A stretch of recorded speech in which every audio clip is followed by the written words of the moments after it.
Tower of Magi was under lockdown, sealed from entrance or escape. Sounds of violence and explosive magic could be heard all around. No one can be certain what has happened, but it was considered hopeless enough that Knight Commander Stenard has requested the right of annulment to purge the circle. The wardens volunteered to enter the tower in hopes of finding the first enchanter, the only circumstance the Templars would take to not cleanse the tower. They have 3 days to return, or die with the rest if the clock runs out. All right, Artemis. Let's get a recap of what happened in the previous session. Enchanter Farden, I have some of the first good news I can really write to you. Lucius was successful when curing the poison, we think. The chances are extremely good. Lucius explained it was a terrible poison derived from insects native to the Southlands. If he was truly successful, he is the first person to make a working cure. I trust in Lucius's success. He is a genius. That success aside, our next step was to update the demon. For that, we decided to hide our success. We worried that telling the demon of our success would have resulted in an outburst and the death of Connor and anyone close to it. And instead, we told the demon that the cure would take days to process through the Arl's body and to counteract the poison. After being provided this information, the demon was content enough to allow us to engage with the next step of our plan. We told the demon a lie as believable as we could muster. We found the guilty party who initially poisoned the Arl, a lesser mage at the Dinram Circle who held a grudge. That mage made a deal with the rogue mage to kill the Arl in revenge. It was as little a lie as we could manage to give us a reason to travel to the Dinram Circle. Thanks to Theo, the demon believed us and gave us its blessing to hunt down the guilty party. I returned to the town and shared the current situation with Alistair and made sure to reinforce with him and the citizens that they needed to stay in town. There would be no attacks against them, but the demon would not pardon its supplicants fleeing. Until we came back, they just had to stay strong and wait. At this point, we are finalized and set off for Denerim. It'll be a 3-day walk with our carriage. We could have saved time traveling through the road, but the state of the land and our cart would have resulted in quite a few problems. I will likely not ride on the road unless some truly notable event happens. Wish us luck, Evelyn. Enchanter Farden, I guess this is what they say about plans never going smoothly. As we arrived at the Denerim Circle earlier today, the tower was on lockdown. The Templars were not permitting access to the tower. Period. We tried to use our role as Grey Wardens and my state as a Circle Mage to gainsay entry, but it wasn't going well. I was eventually able to convince the Templar watching the boat to allow us across, though it wasn't in the way I would have planned. When Theo came to my aid in attempting to persuade the Templar, he decided to insult my companion by calling him my serf. And what is starting to be more and more common for reasons I can't quite understand, the Templar's words lit a flash fire in my heart as I yelled at the man for disrespecting a noble. After his verbal lashing, the man seemed terrified of me. I feel a little bad about this. My rolling emotions are becoming harder to control, and every time they boil over, I regret it. Regardless, with the Templar's steely resolve bent, we were able to get a ride across to the tower. Hopefully I didn't upset Theo by robbing him of his chance to defend his honor himself. We left our cart at the dock with the tavern keep, as well as some non-essential gear. We then took the boat across the lake to the tower. Nicola, Theo, and the bear, Glaith, I believe was his name, took a brief moment of respite to be silly on the boat. I can't help but be envious of that at the moment. I can't help but be envious at the moment that they can take a chance to breathe easy. In the moments on the boat, my mind drifted to my sleep, oddly enough. As we approached the tower, I could feel the rumble in the water and the pounding in my head as spells were going off. Powerful spells. Getting off the boat, it was clear that Morgan and Nicola felt it too. As we drew close to the tower, the pounding was painful. Whatever put the tower in a state of lockdown was really bad. As we reached the door, we found it closed and sealed via the circle's conventional protections, which I was able to open. As the door opened, my heart sank into my stomach at what I saw. Roughly a dozen Templars, half of them critically injured, and firing off commands at them was none other than the Knight Commander herself, Meredith Stannard. To say I went from pounding word to irrational terror in less than the time I thought I could think is an understatement. If she was here, there could only be a very small pool of reasons. And looking at the state of the Templars here, that pool grew even smaller. It was like the situation with Connor was a joke. The Knight Commander told us the tower was flooded with demons. Some young mages thought they could make pacts with demons in the Fade and got possessed, or something akin to that. And now the tower is in a state of riot. Oh God, Farden, I hope you aren't here. If you were possessed or killed... No, that's not the case. The Templars plan to annul the tower, killing everyone inside. This is bad for so many reasons. Beyond our current duty to save Redcliffe, we need the circle to be standing so that we can call it to aid against the Darkspawn threat. If we lose the mages of Denerim here, there may be no chance for us to defeat the Darkspawn. We have to stop the annulment. We have maybe 3 days to resolve this before the Templars' reinforcements arrive to purge the tower. The Knight Commander gave us that time to go into the tower and find First Enchanter Irving. He's the only person the Knight Commander will allow to stop the annulment. And if we enter and he's dead, there will be no stopping the annulment, at which point we will be regarded as potentially possessed and killed like the rest. Our choices are made for us. It must be done. We need to find Irving. He has to be alive. I believe that until I see his body.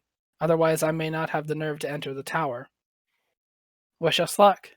Evelyn. Excellent. And final housekeeping, you declare who's doing this week's write-up.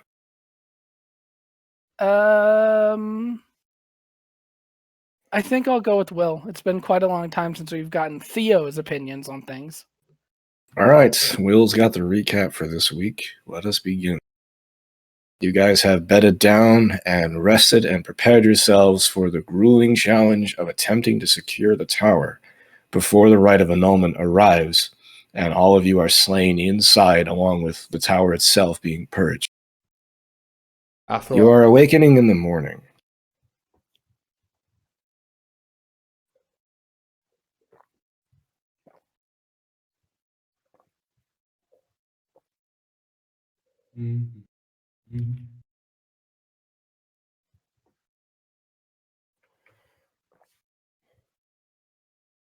You guys are a talkative bunch today. I thought you were going to continue. You just said you are awakening in the morning, and I thought like you're you sounded like you sounded like you're that. Yeah. Oh, Time to speedrun this shit. Open the door, go in, bitches. Yeah, me and Drastov have already found all the glitches, so we actually save load, like when we jump into the wall. So we've actually like gone Theo and Trastov do the infinite level hack. Yeah. Yeah, we're doing fucking back bunny hops. Get up the tower. Reverse bunny hops. Drastov and Theo put all their stats to 255. Mm-hmm. Everything is upstairs.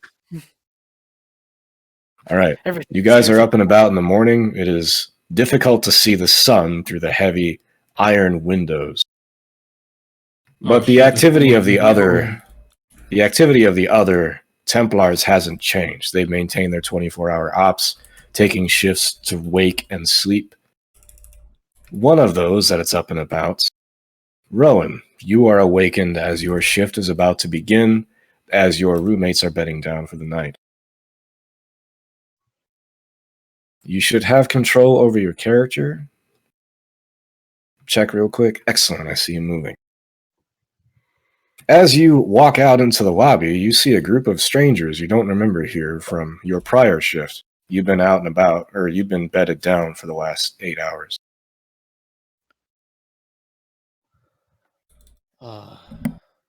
Describe yourself to everyone.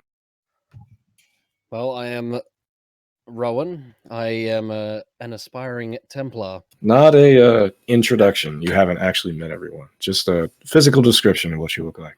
Oh, sorry. Well, I guess pretty much as my token looks like. I've got light brown hair, scar on my face. I'm fairly tall, about 6'1", which is about 180 something centimeters. Bit of stubble on my chin. You know, I'm well kempt as well as I can be, given my current situation. And yeah, I do not wear the Knights Templar armor.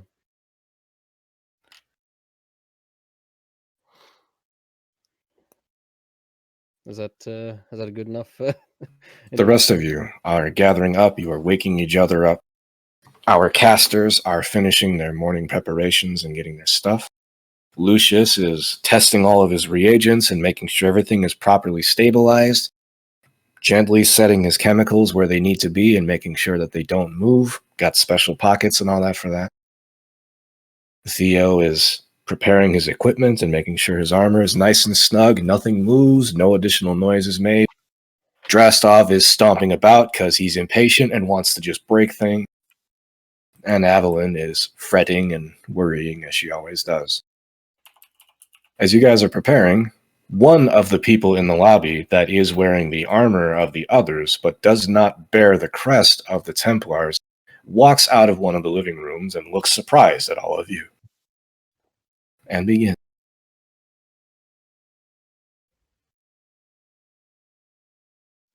Well, this is unexpected. When did you all arrive? Matt said we'll be going into the tower soon enough anyway. Just forget about us. You're not going up there, are you? Oh, absolutely we are. It's gonna be great. Demons everywhere, scared as shit mages. Sounds like a party. You might want to rethink that sort of thinking. No. We have Oh, a I can- duty to resolve the situation in the tower. Wish I could resolve it as well. Well, We have a habit of doing things we probably shouldn't do because we have to do them. Yep. yep. And we have survived so far, which means we either die now or we don't. Oh, by the way, do I know what's happened to Sir Derek, or is he what part of the people that are like fighting, or? Sir Derek is not accounted for. Okay, so I would be worried about him. I'd also be worried about the other mages. So You would be answering to Knight Commander Stenard, who has taken control of the area. Hmm. Who, as you are remembering, was up and about before you went to bed, and as you are waking up, is still here. You surmise she hasn't slept the entire day.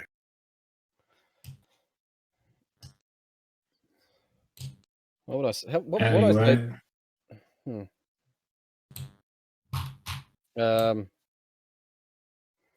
I guess I would. Mum, have you not slept?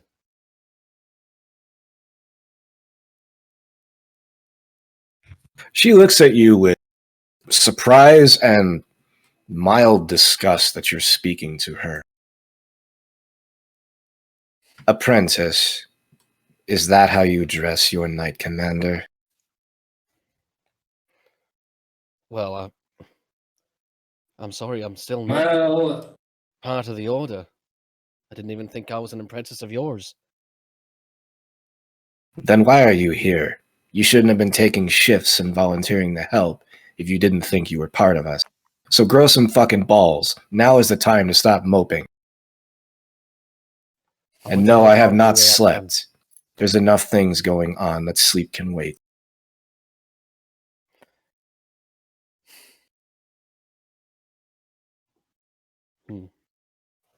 Just trying to ponder on what I would say.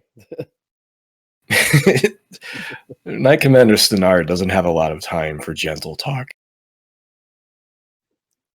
Well, I see one who is not actually a Templar. Perhaps he is not as useless as the others. Or more. Oh, that was Morgan, wasn't it? Yep. Or more, since he hasn't been trained. Hmm. I'm not making a comment on either if he wants to be one or not.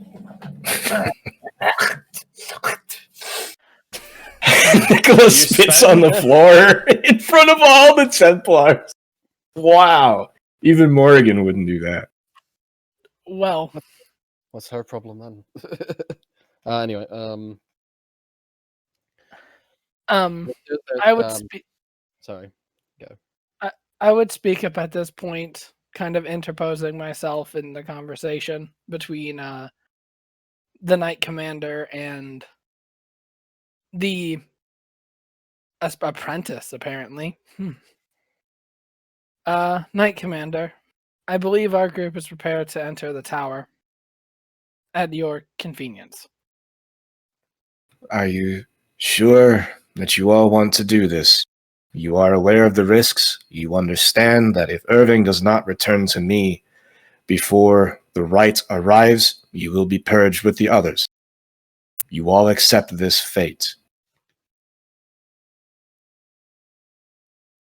We're going to stall for a bit. Yes. Morrigan just narrows her eyes and stares at the others. Yes, of course we do. All that lingo and all that stuff, yeah. But who's going to be purged? Who? Hang on, let me work on the fucking accent. Bloody hell. And who's going to be purged? The demons. Duh. Pretty much. Rowan. Oh, the key word was said, the rite of annulment. You may give me a society check. You get a +3 because of your training. Is that me? Yes, Yes. you are Rowan. Yep. Sorry, it's just You get a +3 because you are an apprentice of the order. You should know what this is. Wow. You have not gotten the sleep out of your eyes. Yeah. But you're +3 because of your prior training. Yeah, 14. The rite of annulment is a thing that you remember from your studies, having only been done a small handful of times in all of Thedas's history. It means that the tower is considered corrupt and cannot be fixed. And the church has given the authorization to the Templar to kill everyone in the tower. That has been enacted here and is waiting to be acted upon. These Sermonatus. volunteers are accepting the risk of walking into the tower to attempt to save it before the rite arrives. That is some galaxy level gravity generating balls, in your opinion. Yeah.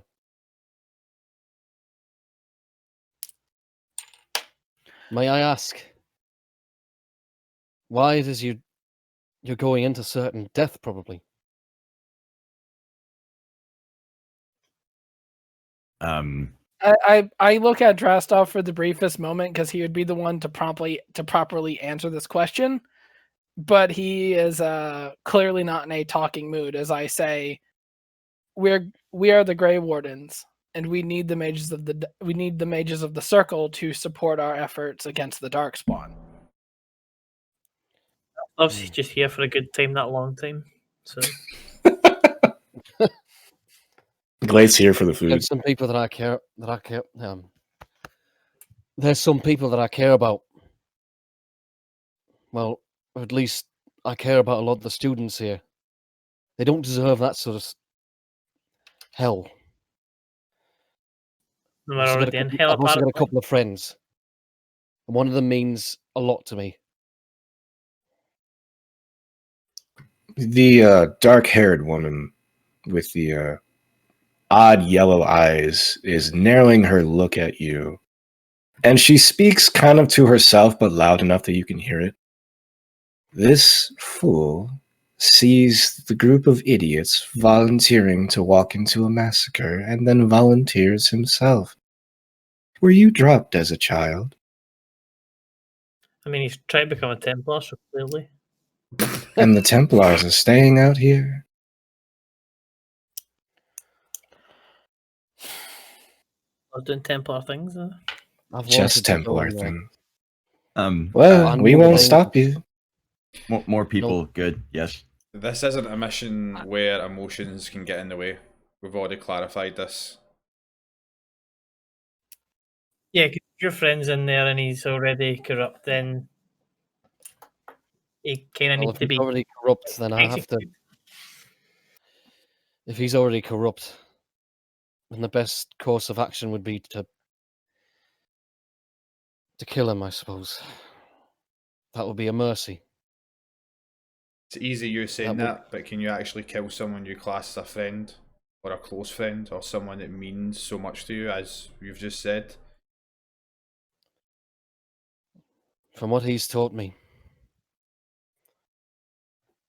the hardest decisions have to be made for the greater good. Even as a Templar or aspiring Templar, I've seen what a Templar has to go through. I know what needs to be done. That's why I have to do my duty. That is fine. Just as the same here. These people that I've fought and bled with next to me mean a lot to me. So if any, and I mean this in the most respectful way possible, but if any decisions you make put them in harm, then I will choose them over you and any of your companions or friends if you do join us. Pretty sure that speaks for That all is of very understandable. But let me just say this, I will die for anyone. If it means dying to protect you, so be it. On my honor as a hedge knight. I'm not a full-fledged knight yet, but that's what I would do. Hedge knight? Huh? Someone I who haven't heard that sleeps term before. someone who sleeps under hedges, a traveling knight. Although I'm technically a squire. I've been squiring for Sir Derek, a Templar. Probably one of the most honourable Templars you could ever meet. Wonderful. He's not like An a untrained lot of initiate who is also a sycophant. Great. Sir Derek is different. You are most certainly a sycophant and a hothead. There's no way this will fail. Let us be off then. If we are going to walk into the fire, let us do it before we get the stones and the moss grown upon us. And Morrigan starts to head up towards the door. I will head up with Morgan as well. Come on, Gleith. Me and Gleith are going to head up. Gleith Off we go. doesn't look like he wants to do this. He is quivering a little bit, but Guess he what, Gleith? follows There's lots of meat in there. you. He sprints past you and nearly knocks That's Theo right, down. mate. Go and get your bear to eat demonic meat and let's see what happens. That fucking Gleith that nearly casual- tramples over Theo in his zeal to get to the door.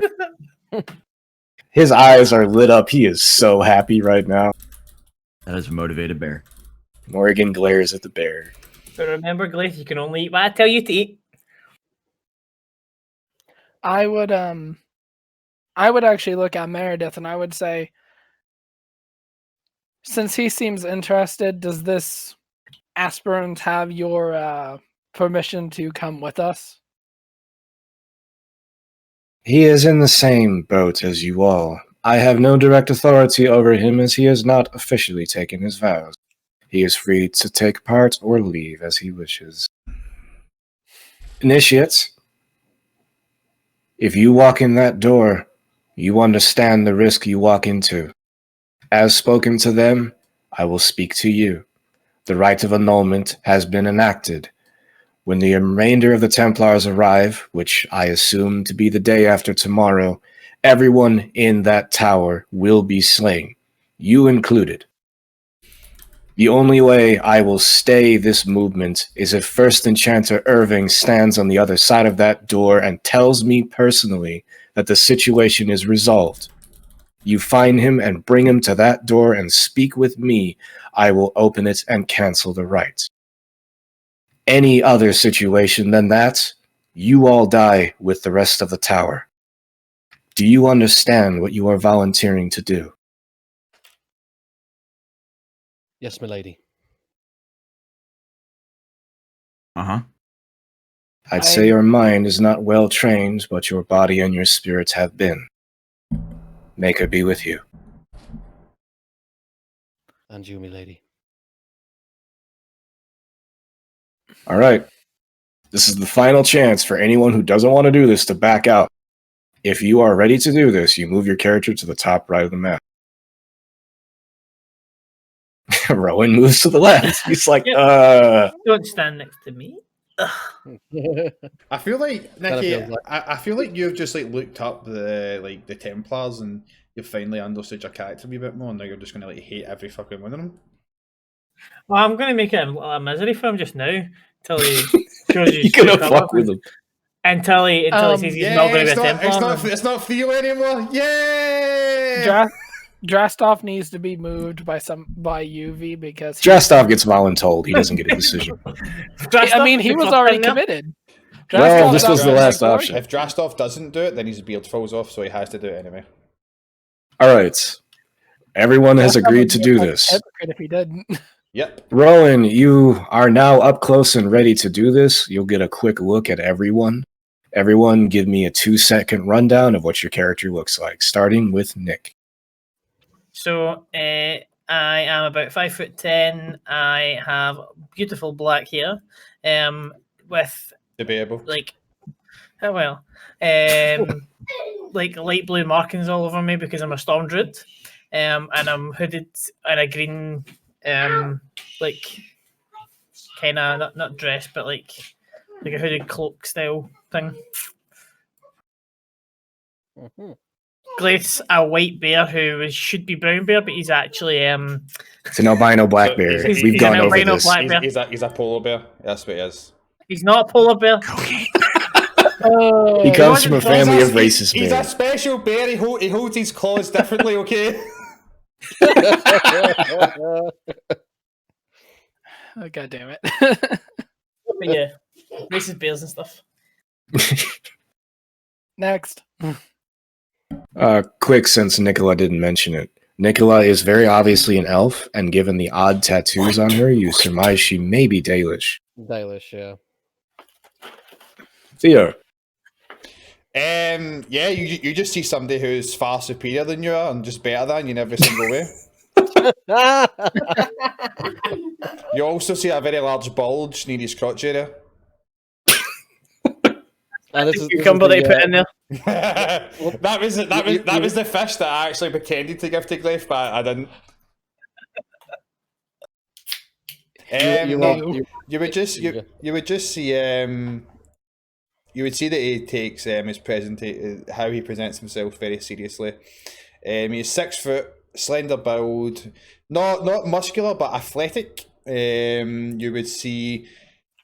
I suppose you could do, if you really wanted to, you could do a society check to see the like you'd see a symbol on his. What the fuck do you call that again? What is that again? That thing over his shoulder. A pauldron. No, not a pauldron. We spoke about. It's not like a. Oh, the cape. shoulder scarf thing? Yeah. Well, it's a cloak. I mean, that's what it would be. I thought it's It'd be a cloak or a like a term because it's like it doesn't cover like your back. It's anyway. I think it's just called a shawl or a shoulder cape. Right. Okay. Right. Yeah. It's a shawl. You would probably know that symbol. You would recognise it. Again, I'd let V decide that, but it's pretty easy to stand out. You can clearly see that's a symbol from somebody that's from Tevinter. Kind of very well presented hair. Kind of like your musketeer mustache. 2 sentences, Will. Dude, I'm Theo. I don't take 2 sentences. You know that? Carry on. Man. Why does he look like a wide boy on your token? I what? Because Drastov stretched the token. He made them. But yeah, and yeah. Also, I know I've said it, but he's very handsome. Probably the best looking guy you've ever seen in your life. As for your society check, Rowan, this man carries himself with the air of a noble. He walks with his chest out. He makes sure as he walks, he doesn't move his hips. He moves almost entirely with his legs. He carries himself very dignified. And his facial features and his eyes and his hairstyle strike you as relatively foreign. The clothing he's wearing and the symbolism on his shawl strikes you as someone from the northern region of Tevinter. The black-haired woman has shorter hair and is wearing very little covering her upper body, with a very big gaudy necklace over her. She looks at you with basically just disdain every time she makes eye contact with you. Your studies have taught you this is most likely a person who is skilled in magic, but definitely doesn't look like one who wears the robes of any kind of trainer. Leon, are you back? She looks like a wild witch. Leon is still I've gone. heard from the stories. Leon, or Drestov, the dwarf in the party wearing heavy plate, is exactly what you have heard of a dwarf. Short, stocky, armed and armored to the teeth. He looks grumpy and looks at you, and as he looks at you, he kind of eyes you up and down. He has mild disappointment in his eyes as he looks at your frame, but seems mildly okay with your arms and armor. Avalon. Looking at Evelyn, you see a 5'3" elf, red hair, blue eyes. She looks to be of a more fighter bend, wearing hodgepodge hide armor and carrying a large greatsword. Just at a passing glance, there's not anything particularly notable other than that the sword is practically as tall as she is. Well, that's a sight I've never seen before. Yeah. And finally, Lucius. Wait, what? Who said that? Jesus! I forgot my pills! Picture, a mix of Doc Brown and Robert Downey Jr. as Sherlock Holmes, and a lot of autism. You have the old man. And a hell of a beatdown stick. He has a legendary bitch be good stick. I suppose looks can be deceiving. As they can. An eclectic mix of potions just bandoliered to his body. Yeah, he has multiple vials, little glass bottles around his body, carrying off of his bag. Some of them in a shoulder bandolier around his chest. And some of them look very strange to you. Bizarre liquids, strange bubbling things. Stuff you probably don't want to, like, drink or open. And for note for everybody, today he has a shit ton more than he usually does around his persons. All right. I can almost say he's lit up like a Christmas tree. Oh, let's not forget, Drastov is also wearing a dwarven drinking keg on his back. He just has, like, a shoulder sling thrown over his back to carry a keg. Yes, he does. Why not? In case of emergencies, break keg. All right, here we go. Meredith walks up to the door.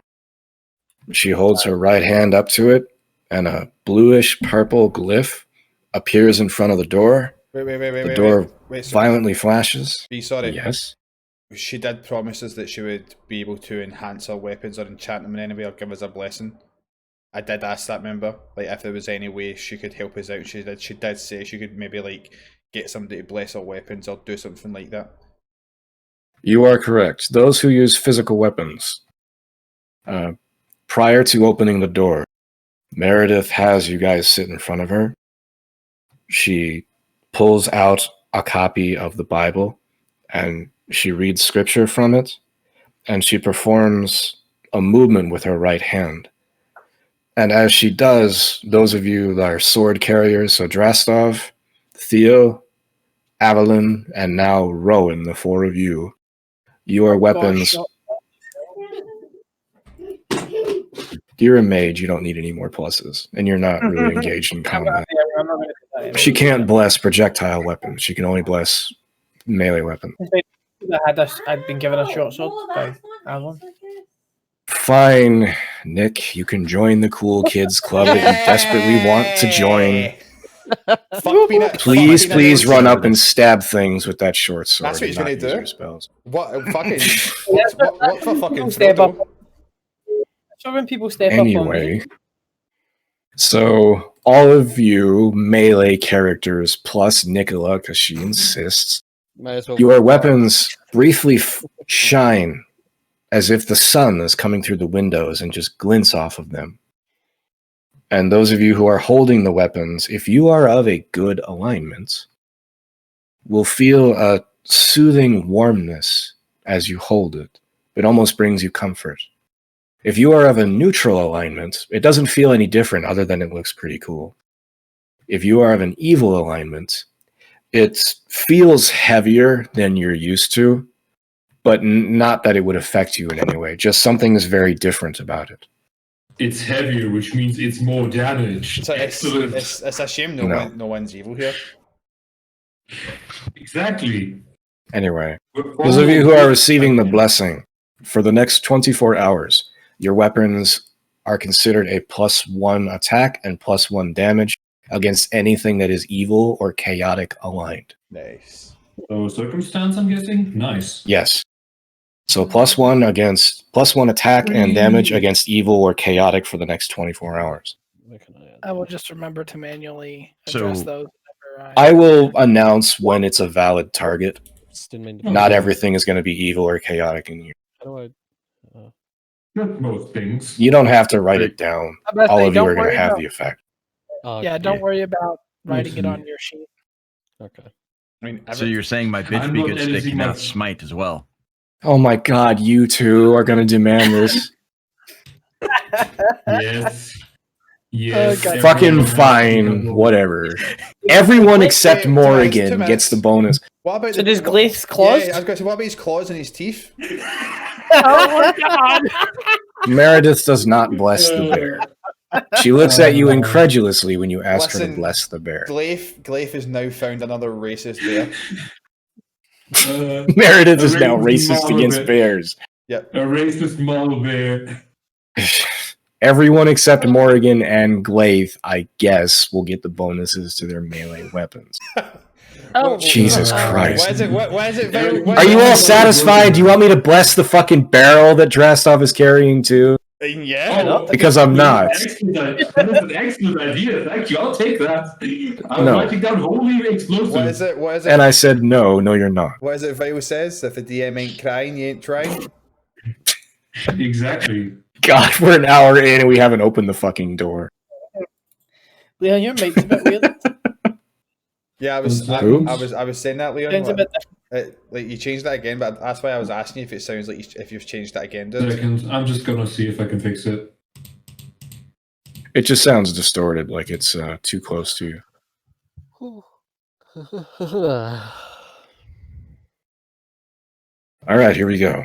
As Leon sorts out his mic, you guys, the door is unsealed temporarily.